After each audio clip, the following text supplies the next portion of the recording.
3 మే నుంచి 12 మే వరకు మన నెంబర్ ఆఫ్ యాక్టివ్ కేసెస్ గ్రాడ్యువల్గా తగ్గుతున్నాయి.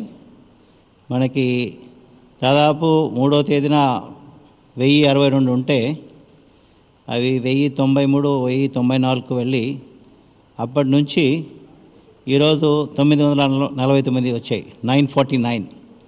అంటే over a period of almost 10 days the number of active cases is more or less stable. So దీనిలో మనం తెలుసుకోవాల్సిన విషయం ఏంటంటే, మనము ఈ కోవిడ్ సందర్భంగా చర్చలో చూస్తుంటాం ఫ్లాట్నింగ్ ద కర్వ్ అనేసి. సో ఈ ఫ్లాట్నింగ్ ద కర్వ్ గురించి మనం ట్రై చేస్తున్నాము. దాదాపు 1062 నుంచి it is not cross 1100. So now it is at 949 today.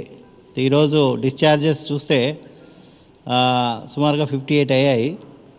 So టోటల్గా మనకి పాజిటివ్ కేసెస్ 2051 ఉన్న 1056 డిశ్చార్జ్ అయినాయి. అంటే they are more cases which are discharged than the active cases. So graph is slowing a flattening tendency. Active cases graph కొద్దిగా downwards కూడా కనబడుతుంది. But this a good sign. So దీని ప్రకారం మనము మన స్ట్రాటజీ పనిచేస్తుందని అనుకోవాలి. సో డెఫినెట్గా ఈ స్ట్రాటజీని కొనసాగిస్తూ ఇప్పుడు మనకు వచ్చిన కొత్త ఛాలెంజ్ వచ్చేసి మైగ్రేటరీ లేబర్ కానీ బయట నుంచి stranded passengers, tourist, pilgrims, students వీళ్ళు రావడం వల్ల మనకి కొన్ని సమస్యలు ఏర్పడుతున్నాయి. అది ఎక్స్పెక్టెడే. ఇది మన రాష్ట్రానికే పరిమితమైనది కాదు, మిగతా రాష్ట్రాల్లో కూడా ఈ సమస్య వస్తుంది. సో మనము ముందు జాగ్రత్తగా మనకు దగ్గరకు వచ్చిన వాళ్ళని, ముఖ్యంగా కొన్ని హై ఇన్సిడెన్స్ ఉన్న రాష్ట్రాలు మహారాష్ట్ర కానీ, రాజస్థాన్ కానీ, గుజరాత్ నుంచి కానీ వచ్చిన వాళ్ళని టెస్ట్ చేస్తున్నాం. ఎంతమంది వచ్చినా కూడా మనం టెస్ట్ చేస్తున్నాం. ఇప్పటికి సుమారుగా 8,000 పైన వచ్చారు డిఫరెంట్ కేటగిరీస్లో. మొన్న ఒకరోజు వారణాసి నుంచి వచ్చిన వాళ్ళు టెస్ట్ చేస్తే వెస్ట్ గోదావరి జిల్లాలో సుమారుగా 10 దాకా పాజిటివ్ కేసులు వచ్చాయి.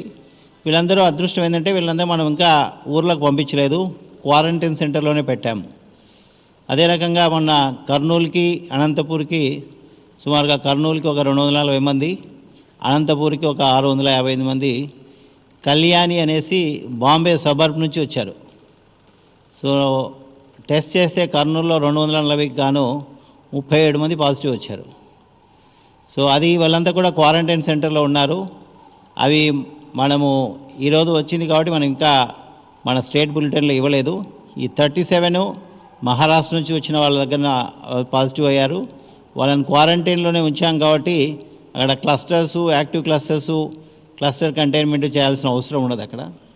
అదే రకంగా అనంతపూర్లో కూడా టెస్ట్ జరుగుతున్నాయి. అక్కడ కూడా వీఆర్ ఎక్స్పెక్టింగ్ పాజిటివ్ కేసెస్ అక్కడ కూడా, ఎందుకంటే ఒకటే లాట్, వాళ్ళందరూ కూడా ఒక ప్లేస్ నుంచి వచ్చారు. ఇంకొకటి మన కొత్త హాట్స్పాట్ మన నైబరింగ్ స్టేట్లో వచ్చింది Koyambedu wholesale market. Koyambedu wholesale మార్కెట్లో కూడా వెళ్ళిన వాళ్ళు సుమారుగా మన దగ్గర ఉన్నారు. కంగారు పడాల్సిన అవసరం లేదు, కానీ ఎవరికైతే పాజిటివ్ ఉందో వాళ్ళని ఐడెంటిఫై చేసి ఐసోలేట్ చేయాల్సిన అవసరం ఉంది. దాని ప్రకారము కర్నూలు, చిత్తూరులో ఎక్కువ కేసులు కనబడుతున్నాయి. చిత్తూరు, నెల్లూరులో ఎక్కువ కేసులు కనబడుతున్నాయి. సుమారుగా ఇప్పటికీ ఒక 30 కేసుల దాకా ఈ కోయంబేడ్ మార్కెట్కి మరి వెజిటబుల్స్ తీసుకున్నా కానీ, ఆ మార్కెట్కి వెళ్ళిన మర్చెంట్స్ కానీ కొందరికి పాజిటివ్ కేసు కనబడుతున్నాయి. సో ఇవి కొత్త ఛాలెంజెస్ మనకి. ఇంతవరకు మన స్టేట్లో బయట నుంచి వచ్చిన వాళ్ళని ఫారిన్ రిటర్న్స్ కానీ, ఢిల్లీ రిటర్న్స్ కానీ మనం ఇంతవరకు హ్యాండిల్ చేశాము. ఇప్పుడెప్పుడైతే inter state movement of these people is happening, అంటే పిలిగ్రిమ్స్ కానీ, స్టూడెంట్స్ కానీ, మైగ్రెంట్ లేబర్ కానీ, సో ఈ కొత్త డైమెన్షన్ మనకు వస్తుంది. ఇది ఎక్స్పెక్టెడే. దాని ప్రకారం మనం హ్యాండిల్ చేస్తున్నాం. ఇక మనము టెస్ట్ విషయంకి వస్తే ఈ గత 24 అవర్స్లో, అంటే నిన్నటి రోజున 9 గంటల నుంచి ఈరోజు 9 గంటల వరకు సో మనము టెస్ట్లు కూడా highest number of test single day చేయడం జరిగింది. దాదాపు 10,730 శాంపుల్స్ మనము టెస్ట్ చేశాము. సో ఆ 10,730 శాంపుల్స్ టెస్ట్ చేయగా మనకి స్టేట్కి సంబంధించిన వాళ్ళు 33 మంది పాజిటివ్ అయ్యారు. తర్వాత ఇంకా ఒక ఫిగర్ పాజిటివిటీ రేటు, తర్వాత డిశ్చార్జ్ రేటు మనం కనుక కంపేర్ చేస్తే పాజిటివిటీ రేట్ మనకి ఇప్పుడు మనం ఈరోజు వరకు చేసిన ఈరోజు మార్నింగ్ 9 గంటల వరకు చేసిన పరీక్షలు 191,874. సో దీంట్లో పాజిటివ్స్ 2,051 ప్లస్ ఈ 37 ఏదైతే వచ్చాయో కర్నూలు అవి ఉన్నాయి. సో పాజిటివిటీ రేటు దాదాపు 1.07. అదే ఆల్ ఇండియా యావరేజ్ వచ్చేసి 4.02. సో మనకి డిశ్చార్జెస్ 1056. సో మన రికవరీ రేట్ వచ్చేసి 51.49, దాదాపు 51%. అదే ఆల్ ఇండియా పర్సంటేజ్ వచ్చేసి దాదాపు 32% ఉంది. So some numbers if you want,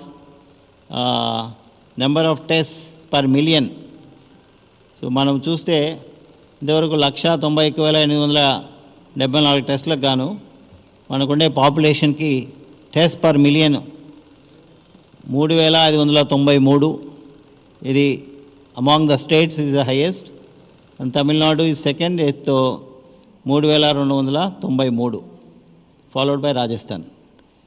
so some other statistics is that AP has done more number of tests per million than 13 other countries in the world. So all India lo test per million వచ్చేసి 1269, ఇందాక మనం చెప్పినట్టు 3593 Andhra Pradesh. If you see some of the countries, so we have done more tests than 13 other countries in the world. ఇంతకు ముందు కూడా ఈ point చెప్పాము. Then also in terms of number of tests and absolute number చూసుకుంటే we have done more tests than 27 other countries in the world. So Indonesia has done 1,13,000. Indonesia data is May 10th, and Andhra Pradesh data 11th May is 1,91,874. Thailand has done 97,000 tests, and then Qatar has done 1,27,000. And if you want to somewhere European country, Bulgaria has done 57,000. These are some of the numbers.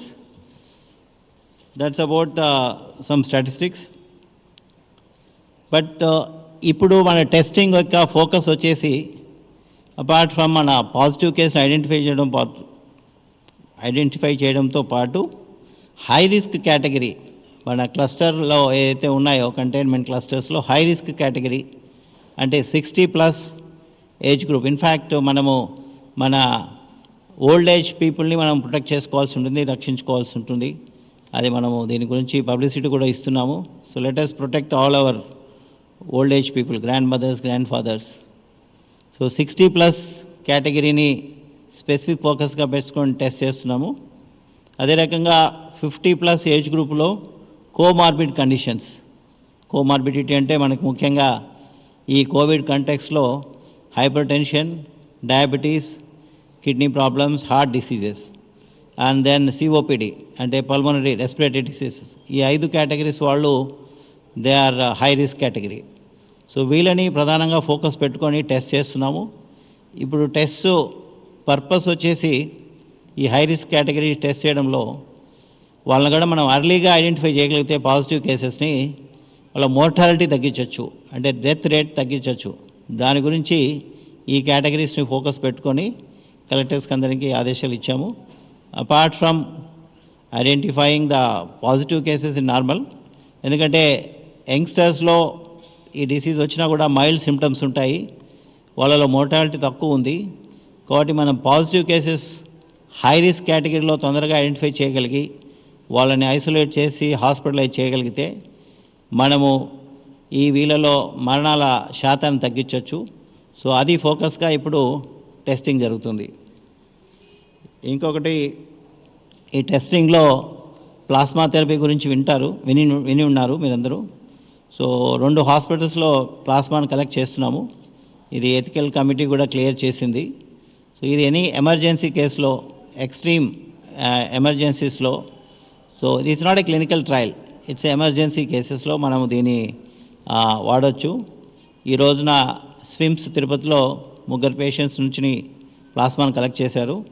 So రేపు కూడా 3 patients నుంచి collect చేయబోతున్నారు. అదే రకంగా కర్నూలు జీజీహెచ్లో కూడా, general hospital కర్నూలులో కూడా ఈ ప్లాస్మాని కలెక్ట్ చేసడానికి ప్లాన్ చేశాం. ఇక ఈ ప్లాస్మా క్లినికల్ ట్రయల్స్ వచ్చేసి ఎయిమ్స్ మంగళగిరి వారికి ఇన్ ప్రిన్సిపల్ అప్రూవల్ వచ్చింది. వాళ్ళ లోకల్ హాస్పిటల్తో టైప్ చేసి క్లినికల్ ట్రయల్స్ చేయాల్సి ఉంటుంది. అది ఇన్ ద ప్రాసెస్లో ఉంది. ఇక నిన్నటి రోజున ప్రధానమంత్రి గారు వీడియో కాన్ఫరెన్స్ చేశారు అందరూ ముఖ్యమంత్రులతో.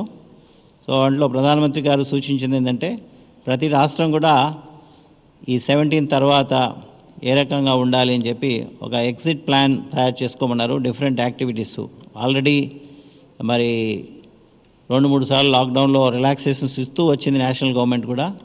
స్టేట్స్ కూడా స్పెసిఫిక్గా మీరు ప్లాన్ చేసుకోండి అని చెప్పడం జరిగింది. దానికి అనుగుణంగానే ఒక 6 కమిటీస్ని ఏర్పాటు చేశాము ఈరోజు. అంటే ఇండస్ట్రీస్లో ఎలాంటి ప్రోటోకాల్స్ పెట్టుకోవాలి, స్టాండర్డ్ ఆపరేటింగ్ ప్రొసీజర్స్ పెట్టుకోవాలి. దాని తర్వాత షాప్స్ అండ్ ఎస్టాబ్లిష్మెంట్స్ వీటిలో ఏ రకమైన జాగ్రత్త తీసుకోవాలి. అగ్రికల్చర్, హార్టికల్చర్, రూరల్ డెవలప్మెంట్కి ఒక కమిటీని వేసాము. దాని తర్వాత offices, government offices, then private offices ఏ రకంగా ఉండాలి. దాని తర్వాత ట్రాన్స్పోర్ట్, పబ్లిక్ ట్రాన్స్పోర్ట్, సో ఏ రకమైన జాగ్రత్తలు తీసుకోవాలి. దాని తర్వాత construction activity, especially all public works. So ఇక 6 డిఫరెంట్ కమిటీస్ ఏర్పాటు చేసి సంబంధిత సీనియర్ ఆఫీసర్స్ ఎవరైతే ఉన్నారో వాళ్ళని టీమ్ లీడర్గా, మిగతా డిపార్ట్మెంట్స్ వాళ్ళని టీమ్ మెంబర్స్గా పెట్టేసి రిపోర్ట్ ఇవ్వమని చెప్పాము. బహుశా రేపు సాయంత్రం కల్లా we are asking them to give the report. So వాటిని బేస్ చేసుకొని గవర్నమెంట్ ఆఫ్ ఇండియా వాళ్ళు కూడా ప్రతి స్టేట్ గవర్నమెంట్ని ఈ డ్రాఫ్ట్ ప్లాన్స్ పంపించమన్నారు 15th సో ఆ దిశగా మరి ఈ కమిటీలు వేయడం జరిగింది. 15th కల్లా ఒకసారి రిపోర్ట్స్ అన్ని తీసుకొని మరి స్టడీ చేసి చీఫ్ సెక్రటరీ స్థాయిలో ముఖ్యమంత్రి గారి యొక్క